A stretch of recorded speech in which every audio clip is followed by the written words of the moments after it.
This is the whole process when it comes to flipping phones.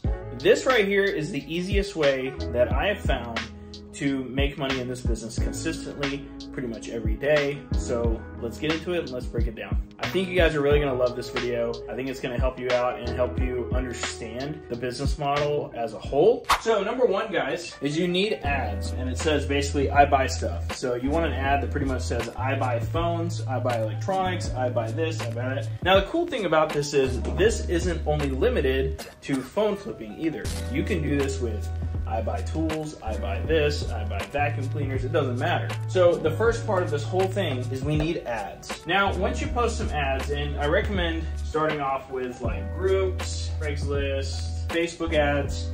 Those are a little bit more in depth and a little bit more confusing to get set up. If you need help with that, I highly recommend my 7-month program. It'll walk you through the whole thing, give you the ads, and literally get you up and running that day. But we need to start off with ads, right?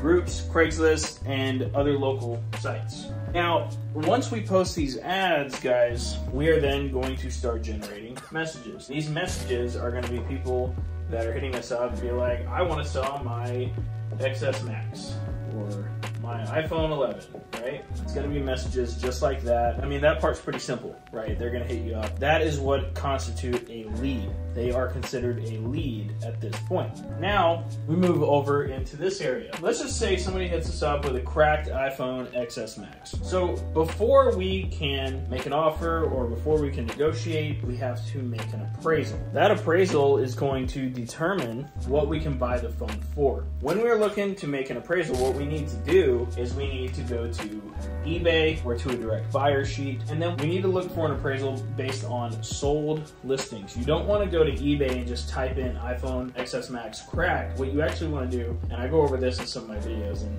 much more depth in my 7-month, you want to go to eBay, go to the sold listings, go to buy it now, kind of filter through the results. Then you want to find 3 comparables that are around the same price. Now I have some right here as an example. These are examples of prices. Sold items that you might find would be, let's say, $105 for one that's sold, $110 for one that's sold, and then $100 for another one that's sold. Now what you want to do is you want to take those 3 listings that's sold and you want to divide them by 3. Come up with the average, which would be $105. So it's likely that that device would sell for $105. Now what we want to do is we want to figure out how much we can actually pay for that device so we can make a profit on it. Now if it's cracked, I personally do not fix anything. What we want to do now, since we're using like $105 here, we typically want to pay 30 to 40% of the price that we can sell it for. Since we're using $105 is a pretty good example, about 30 to 40% of that would be about $35 to $45. So that's around the area that we would pay for a device that is cracked,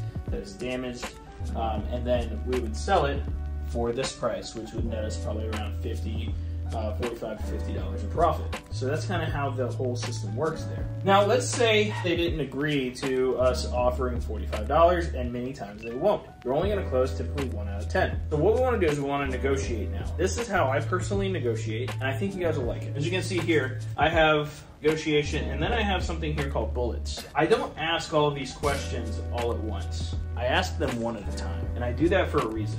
Typically, the first 2 questions that I'll ask will be, what phone do you have and any problems with it? And typically people will say, you know, I have an iPhone XS Max and it's cracked. After that point, I will then make an offer. That's the only thing that I need to make an offer. I just need the phone, what device it is, what's wrong with it. That's all that I need to make the first offer. Now, if they say no to the first offer, what I can then do is I can ask, what company is it with? Or what carrier is it with? If they say back AT&T or Unlocked or something like that, we can then kind of adjust our prices, especially if it's unlocked. If the device is unlocked, we can actually increase our price a little bit typically. Usually on this device, probably be about 20, 30 bucks. If it's carrier locked, we can ask if it's financed. And if we ask if it's financed and they say yes, then we can buy it for parts. On the other side of the negotiation with the other person, they're kind of like, ah, crap, it is financed. So it's not worth as much because it's still under contract, blah, blah, blah, right? But we can still sell those as parts. And if they say no to that, typically what you can do is be like, hey, can you pull up the battery health for me? A lot of the times on the older ones, like the XS Maxes, the battery health has deteriorated a little bit, which does make it worth a little bit less. The next part, after somebody agrees to the price that you give them, what you want to do is you want to meet up. And then upon Meetup, there's a couple of things that you want to check. You want to check things like the screen, the volume and home button, Face ID. Face ID. You want to check Face ID. If you don't check Face ID, it's like an automatic deduction of $100. So the battery health, you want to check the sound. You want to go into the settings and make it ring. You want to check the sound, okay? And then you want to check the IMEI. Make sure you get the SICK-W report, whatever IMEI checker you are using. Once you have bought the device, now your device, what you want to do now is you want to sell it.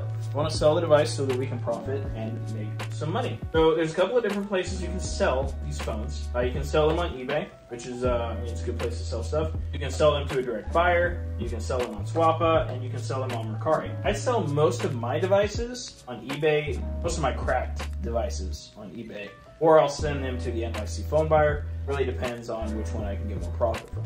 Newer devices, like the iPhone 13 Pro Max at the time of making this video, I send to a direct buyer because I don't really want to deal with scams. I don't want to deal with issues on eBay that typically arise with newer devices. On Swappa, I will sell all of the typically unlocked or clean ESN, which means, you know, not financed, good to go, all of that. I will sell on Swappa. Mercari, I usually sell a lot of gaming stuff. It usually sells better there. If you don't have eBay, Mercari is a good second that you can use just to make things a little bit easier as a backup account.